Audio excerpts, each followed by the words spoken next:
We have just received the first batch of images from Artemis II's historic flyby of the moon, and what we've seen already is absolutely breathtaking. In this video, I want to show you pretty much all of them, discuss what we can see, and hopefully generally nerd out together about how gorgeous the moon is and how awesome this mission is. I will break the images down into categories, so you can skip through the video if you want, using the chapters that I'll add on the timeline, or even feel free to mute me and just enjoy the pictures for their own natural beauty. The first few shots show the Orion module approaching the moon. These were taken as they prepared for their record-breaking flyby, which took them around the moon, reaching about 4,000 miles above the surface, and breaking the record for the furthest from Earth humans have ever been. A record which was previously set in 1968 with the Apollo 8 mission. I particularly like this one, where the Earth is visible too, tiny in the background and hiding behind a waxing crescent moon. 3 worlds in one image. This next batch of images might be my favourite, because they show a total solar eclipse as seen from lunar orbit. This is the moon completely blocking out the sun from the point of view of our astronauts. This one here is probably the headline image in that vein. We see the full moon blocking out the sun. The extra special thing here is that faint glow on the left-hand side of the moon, almost making it a crescent. That's Earthshine. Sunlight reflecting off the Earth and illuminating part of the moon. So we can deduce that the Earth is indeed to the sort of upper left of this picture, but it's not in frame at all. It's also worth noting that since the moon appears so large to the crew here, that the total eclipse lasted around 54 minutes, which is much longer than the few minutes we get here on Earth for a total solar eclipse. We also get treated to a lineup of planets being visible in the background, with Saturn, Mars, and Mercury visible to the lower right of the moon. If Neptune were brighter, it would be visible too, as it sat between Saturn and Mars here, but sadly, it's too distant and too dim, and we can't see it in this image.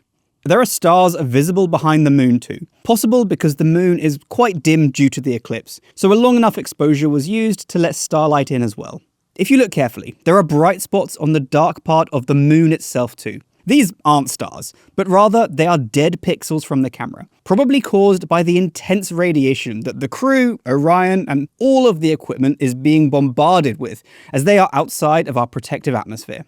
Here, we get to see the sun begin to poke out from behind the moon at the end of the lunar flyby, giving our astronauts some light after almost an hour of darkness, and looking carefully, reveals an uneven edge to the moon, showing us that the lunar topography is quite dramatic in a way that we don't usually see. This is another dramatic shot showing the moon during the eclipse and lit up by Earthshine, and some of the darker features are actually visible in that glow too, including an area called Mare Crisium, which is visible from Earth too. This bright dot to the left is another planet, this time Venus. There are also a few photos already out that show the Orion module in frame with the eclipse too, and these are just as cool as the pure eclipse photos, and they reinforce that there's a human behind the lens for all of these photos. Let's now take a quick moment to show off the astronauts behind these images, as we've just been reminded of them, and we also got these photos of them looking happy during the observations. Here they are demonstrating safety during the beginning of the eclipse, as you need to wear protective eclipse glasses even in space. Here are Victor Glover and Christina Cook taking images and observations. Jeremy Hansen using a camera during the approximate 7-hour observation window of the flyby. Victor Glover showing off some photos or something cool he's seen out the window. And Reed Wiseman here is peeping out of the window just as lunar observations begin. This one also shows a shroud they put on one of the windows to reduce any reflections in the camera and keep the Orion module nice and dark during the observations. And I'm pretty sure that's Jeremy Hansen using the camera. Now, let's get up close and personal with the moon and look at the photos that show our lunar neighbor in incredible detail during the flyby. First up, this close view focuses on the Oriental Basin, one of the moon's youngest and best preserved impact craters. We can see the concentric rings of the crater, as well as countless other craters across the moon. This photo is special for another reason though, because of a particular pair of craters that we can see in it. The crew of Artemis II shared an emotional message just before the flyby to suggest naming 2 currently unnamed craters. One after their Orion module, which they've named Integrity, and one after Reed's late wife Carol, but I'll let you hear it from them. There's a feature in a really neat place on the moon, and it is on the near side, far side boundary. In fact, it's just on the near side of that boundary, and so at certain times of the moon's transit around Earth, we will be able to see this from Earth. And so we lost a loved one. Her name was Carol, the spouse of Reed, the mother of Katie and Ellie. And if you want to find this one, you look at Glushko, and it's just to the northwest of that, at the same latitude as Ohm, and it's a bright spot on the moon. And we would like to call it Carol, and you spell that C-A-R-R-O-L-L.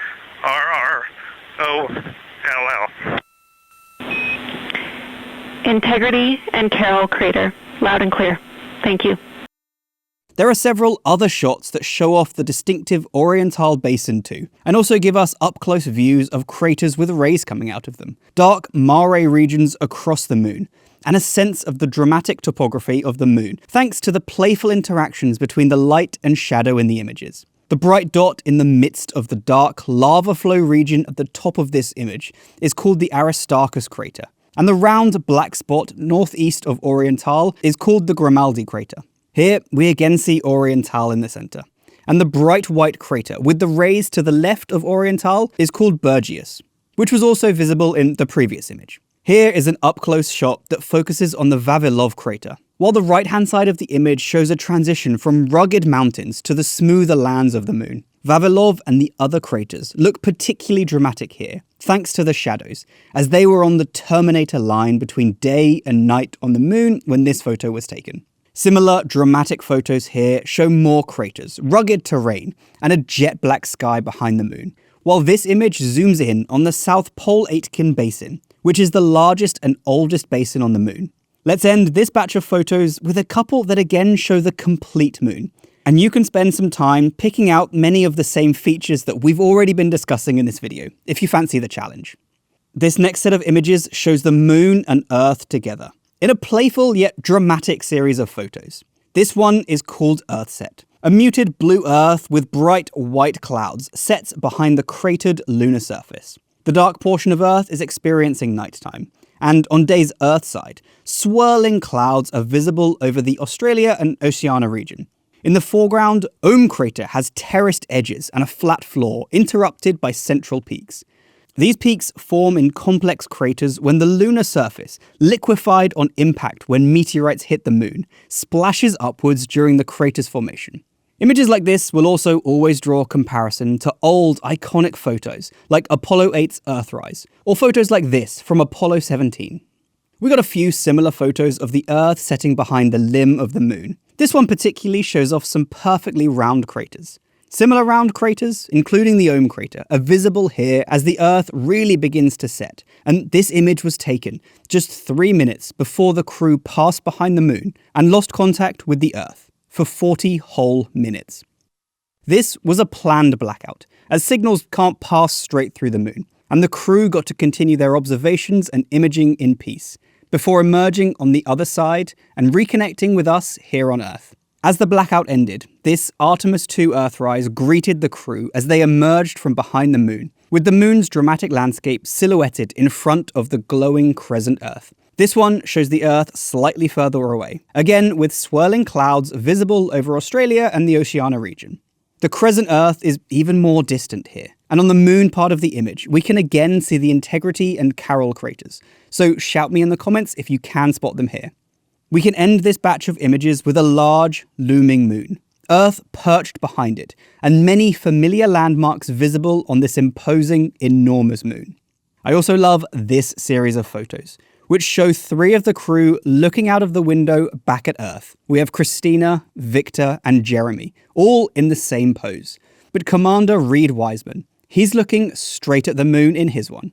There were also a couple of sneak peeks we got to see of the photos on the iPhones and tablets the crew have on board. Of course, these don't look as good as the high-res images that we've been looking at, but there's still something fun about seeing the photos like this. In my last video, I was able to show you some of the pictures that the crew took when they turned around and looked back at Earth. I still think these are incredible. They range from this entire globe, A picture that was actually taken at night and has been named Hello World, to shots where the Terminator, the divide between night and day, is strikingly obvious.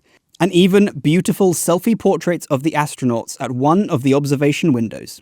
Well, since then, we also got to see a handful more images of the Earth, but each one shows it as a crescent, only partially illuminated by the sun. I love these because it's a perspective we don't usually get. In fact, it's how we often view the moon. But here, on this mission, the roles have been reversed, and we get to enjoy a crescent Earth. Artemis II is now heading back home, and on board it carries a treasure trove of more images and video from the lunar flyby. It's not possible to transmit it all back on the Deep Space Network due to limited bandwidth, and the priority is information for monitoring the health of the astronauts and the Orion module itself that they're in. These images are just the beginning, and over the next days, weeks, and maybe even months, we'll continue to see more from this incredible mission. In fact, right now, they're being released all the time, so I'll leave a link in the description so you can check out all of these images in high resolution, and also check to see if any more have been released since I made this video. They probably have. Subscribe if you'd like to explore it all together, and I'll bring you all the best imagery and video right here on the channel. Thanks a lot for watching. I hope you enjoyed. Until next time, stay safe, team. I'll see you soon. Bye!